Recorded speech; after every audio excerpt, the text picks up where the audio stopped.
Hey everybody, OperationZ here, and we have this message today on the story of Abraham, part 25. And in 24, we just see that where God promised that Ishmael would be a great nation, that he followed through with his promise there, and Ishmael and his mother Hagar were all right, and they were okay. Basically, in that, they were just they were able to get that nourishment that they needed because they were in the middle of the wilderness and they ran out of water. And again, they were dehydrating because like they were dying of thirst because it was just such a hot climate and day. And probably again, like I said, the heat of day. And you know they had God open Hagar's eyes, and then there was the water and the well that basically they had what they needed to be all right. And somehow they got the food that they probably needed as well, and they were okay. And then they dwelt there in, I believe it said, the land of Paran. And to paraphrase what happened, she took a wife out of Egypt for her son Ishmael, and he became an archer. And he is as the Ishmaelites, the father of the Ishmaelites, and that's Ishmael's story. So then after that, we have Abimelech, and we have Pichol, the chief captain of the host there, that basically he was there, and Abimelech was there. And they wanted to make an alliance with Abraham because they seen the power of his God. They seen everything that he prospered, the hundredfold with the crops, and they see the, not just the hundredfold with the crops, but also his, everything that they set out to do with the flocks. And they had an abundance, and they were very prosperous in everything that they had, Abraham and his encampment. And it was very blessed, and they reverenced God, and they had a respect for Abraham, basically in the sense that they were also weary of him because, and this is an army. This is the Philistines, and this is, the army that they had, the chief captain of the host, that's talking about their army. And, they're worried about this camp of nearly 300 some odd men, women and children, but also the 300 men there, and it's a small encampment, but they're so worried about it, not because of the size, but because of the power and might of the God that watches over them and protects them and prospers their way. So that's what we see here is, they see these things. They take note of it, and they see all of this spiritual influence from the Lord of hosts upon the life of Abraham and upon the life of Sarah and the whole encampment, that basically God blessed them. And it was so noticeable, so noticeable, and so what's the word I'm looking for, just so noteworthy that they took note of it, and they wanted to come to him and make a covenant of peace and an alliance with him because they were worried about Abraham, and they were worried about of all this, and they just wanted to be at peace with him because they saw how he was prospering and how he was doing. And it was so much so with Abraham because he had so much favor with God because, again, he obeyed everything God told him to do. And he left his homeland and made all those sacrifices, pretty much just taking what he could take with him, but leaving everything else behind, his father and his brethren and everybody, just trusting God to go and do what he had set for him to do. And God deeply favored that and loved that he did it so much that he just blessed him with all these things along the way, all these blessings and all these good things. And, again, he has this the hundredfold blessing that Christ talks about, you know, thousands of years later. When he mentions making all these sacrifices and you'll get a hundredfold, again, that's talking about, examples of Abraham. Abraham lived it. He did it. He made all these big sacrifices, and, he had the blessing of Yahweh, the Lord of hosts, upon him, that he had this special, it was as a very special gift, and it was a blessing of blessings that he had the favor of the Most High God.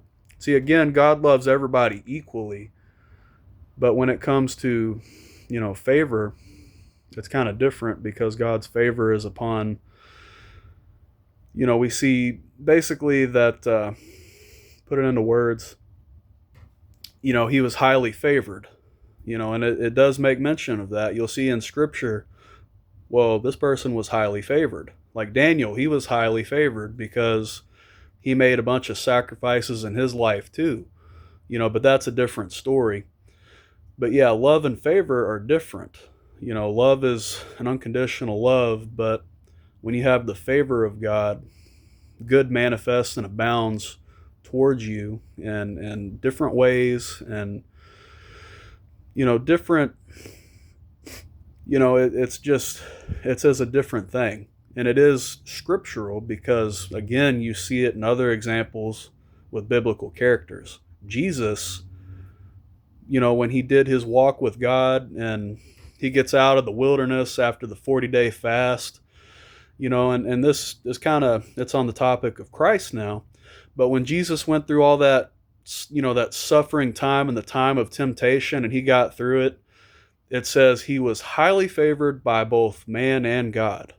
And this is Christ. Basically, people started to flock to Jesus and all these things because, he was highly favored, like by God, and the people loved him because he was such a spiritual leader of those days, and everybody saw how wise Jesus was, and everybody saw all these things when Christ walked the earth, and they seen all these things, and they highly favored him, and everything that was about the way that Christ did everything, and again, he was also highly favored by God because he did everything that he was supposed to do, and he was led by the Spirit into the wilderness to go and have that 40-day fast from food or water, as a foreshadowing of what Moses did, because Moses also did it. But, we have that, and we see what he did there, and it just makes mention highly favored by God. And also, we see Abraham is highly favored by God, and it's, even if it doesn't directly say it, we know it's true because of the way God acts towards him when he speaks to him. And also, not only that, but the way not only when he speaks to him, but just everything that he does for him, and, everything, and it's implied.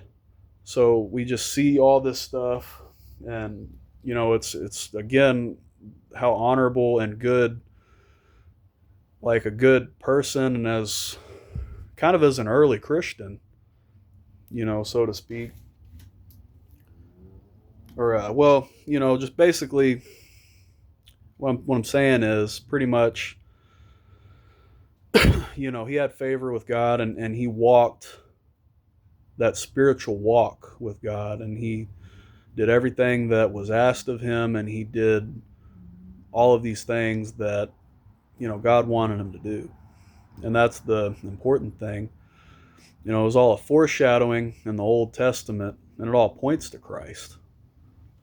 But, it's just Abraham, again, this is where we're getting at here. He was highly favored by God, and, The Philistines took notice of this, so they wanted to make a pretty much a covenant of peace with him. And we're going to continue with that now. So Genesis chapter 21, verse 25, and Abraham reproved Abimelech because of a well of water, which Abimelech's servants had violently taken away. So Abimelech's servants, the Philistines, violently took away that well of water that, pretty much they use these wells of water primarily to feed their herds and their flocks. And the Philistines were like, basically, we outnumber them, so here we're just going to come and roughly, violently, us being some men of war over here, and we're going to take their well from them so they can't easily, feed their flocks. So we're going to make it harder for them because they're going to have to go further to get their water. And they just did it to kind of like just, show a power to be pretty much hateful. And that's all there is to that. But Genesis chapter 21, verse 26, and Abimelech said, I wot not who hath done this thing, neither didst thou tell me, neither yet heard I of it, but today. So Abimelech didn't know anything about it, that they took these wells and, they were just being brutes and wanted to do that, and Abraham is a man of peace. Like they say, blessed be the peacemakers, for they shall inherit the kingdom of God. Abraham was one that always chose peace. With Lot, he just chose the peaceful approach. Give him whatever better land he sees fit. And we just see that in his character, that it's so noteworthy that he is one for making peace. He could have took his trained men and fought against them, and they would have overcame, just like when they were outnumbered heavily before by the kings that thought, to kidnap Lot and his brethren, Lot and his family and everybody there, and Abraham freed him. But we see and notice that, pretty much, he did that because he had to. He was forced into doing that. And he could have done that here, but again, being a peacemaker, he chose peace. Again, like Abraham, I don't think there's something special about Abraham, this patriarch that he chose for his chosen people and his peculiar priesthood, that he's a very special man when you look and dig deep into who he was and what he did. Like, he just naturally did it. Before the commandments came about and the Mosaic law and all these things, he just naturally does those things. He naturally wants to be peaceful, and he naturally wants to do what's good. He naturally wants to diligently do his work and be a herdsman and a shepherd and, do all these crops and all these things. And he wants to work hard and basically be there for his family to help them out. Like, he has all these attributes of a good person and a righteous man, that he does these things naturally. Nobody taught him. Well, God showed him that, but it's like he knew how to do it before and he was doing it. Like, it's just his nature and his demeanor to be this way. And when you really look at Abraham, not many people are like that, just right off the bat, naturally. And it's just noteworthy. And he never, even though all these other gods were about, he was happy and content with that, just, as the most high God who spoke to him directly and even met with him face to face that time. He was happy and content with that God, and he saw all that God was blessing him with, and just things that he said, like, I have sworn an oath to my God, he said. And he said, I will not take so much as a shoe latchet or a thread, or however he words it. Basically, he's saying he ain't going to take all these things unless God has said, I have made Abraham rich. So we just see all these things that are about Abraham, and we see his righteousness and how just virtuous he was, and it's natural for him. Like, when God picks people for things, he knows who he's picking, that he's chosen them, and there's a reason he has. And again, this is just kind of like a little side note.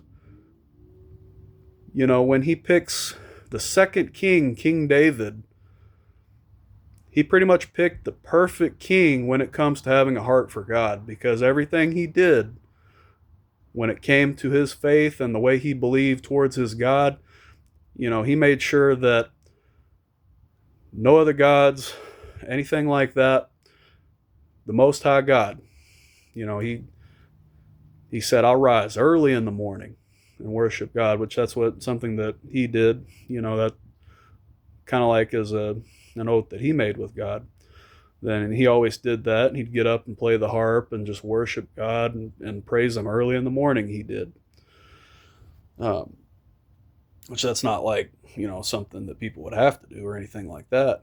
That's something he wanted to do. But his heart, like there was just something about David when he was chosen, and God went through all the other brethren, and David was chosen, and his heart is the reason why, because God sees things that we do not. And it's just incredible to see all these things, all these attributes, and we see basically it puts you in awe when you see these things and you understand the good things that God, the way he looks at these things, the righteousness of Abraham and all these good attributes that Abraham had. And then one that comes way later on, a descendant of Abraham, going way later on down the road. And then you got David as, the first established king that God would make his covenant with. And you see David there.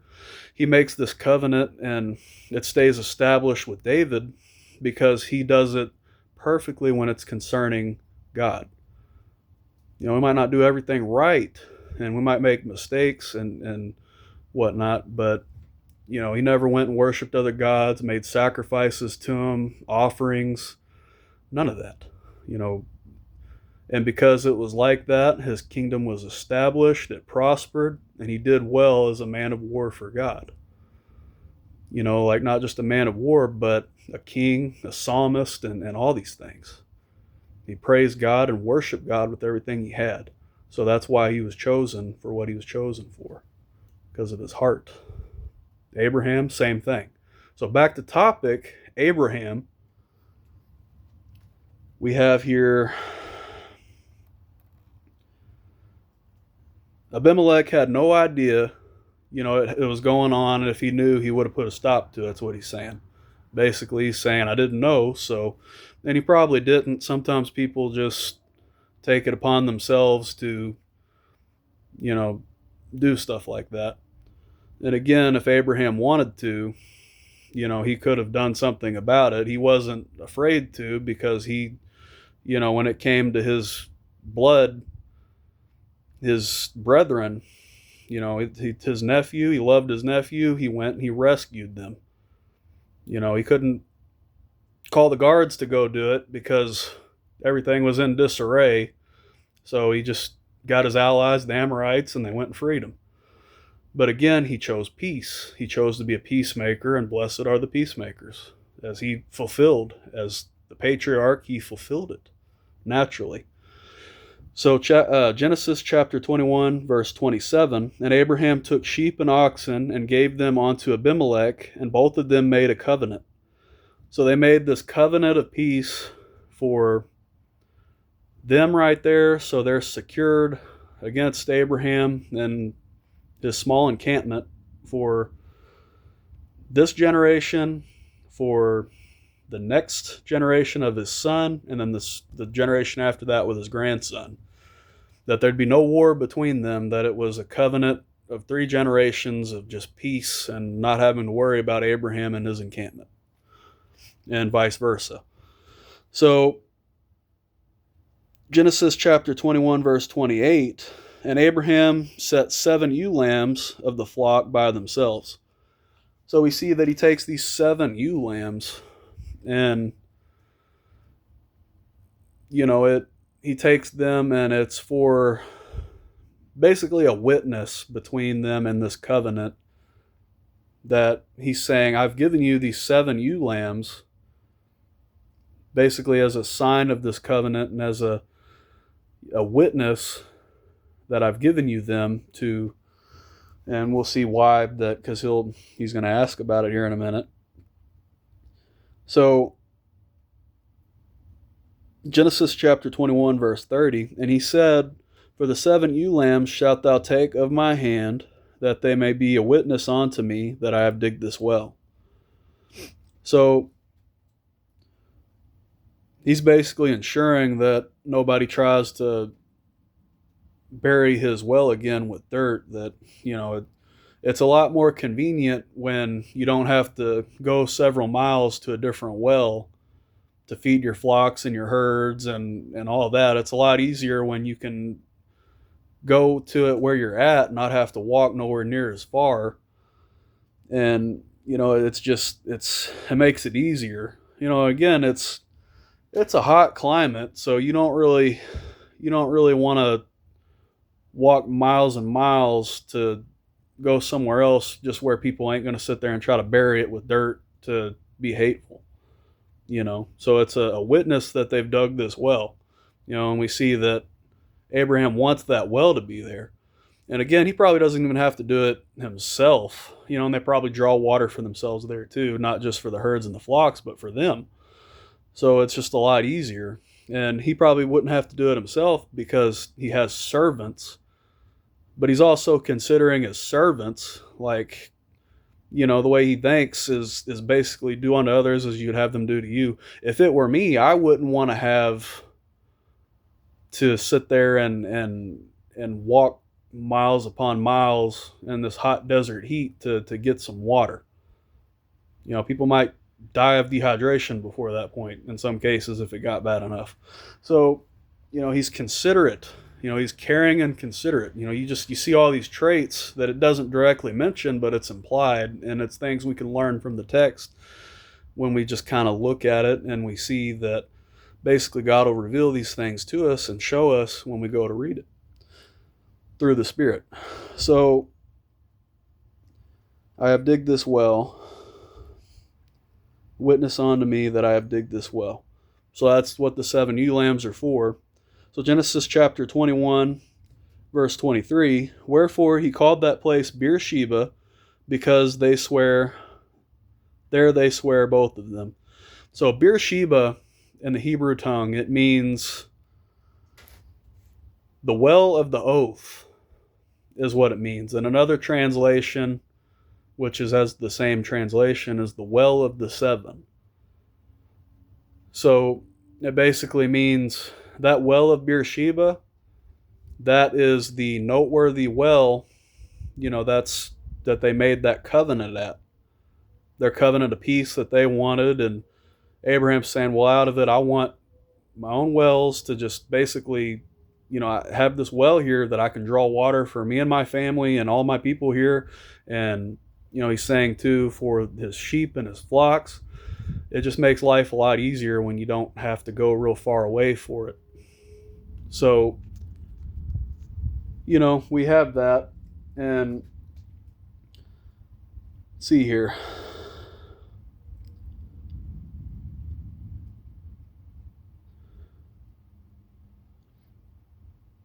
Yeah, and that number 7, it's a real interesting thing too, that you see it pretty often in the Bible, that number. And like, again, kind of looking at a different topic right now, but you see it in Samson's hair being a Nazarite. It was in 7 locks. He put it in 7 locks, and it's just noteworthy to mention because it has some kind of connection that God just loves that number. It was in 7 locks, and if he ever cut that hair, then he would lose his power, where before the Spirit of the Lord would be moving upon him to basically have great strength to, at one point taking on, I believe it was 1,000 or 2,000 people with the jawbone of an ass, and it's just noteworthy and interesting. He didn't even use like a weapon, and so much I want to talk about with that, but it would be branching off a topic, but like too much. But yeah, just that number, we see it, the seven ewe lambs. And this was Abraham that picked it, but just that it's seen so often, it's just an interesting thing that it pops up. So continuing on,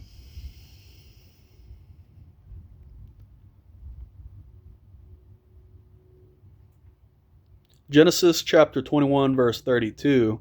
Then they made a covenant at Beersheba. Then Abimelech rose up, Pichol, the chief captain of his host, and they returned into the land of the Philistines. So, okay, that is basically he's not going to have anything to worry about with, him and his much larger army. He's not going to have to worry about these 300 some odd men of Abraham, his trained servants, and he's not going to have to worry about none of that. That basically he's going to be all good. He was worried about it. And again, not so much for Abraham and them, but just because he saw the power of the Most High God that influenced so heavily and highly the life of Abraham and his people there. So that's why they were so concerned about it, because they understood the power of God's in that time, that especially this being the Most High God, they see how powerful God is because of what he does, and that's what's noteworthy here. And that's the message for today, and you all have a blessed day.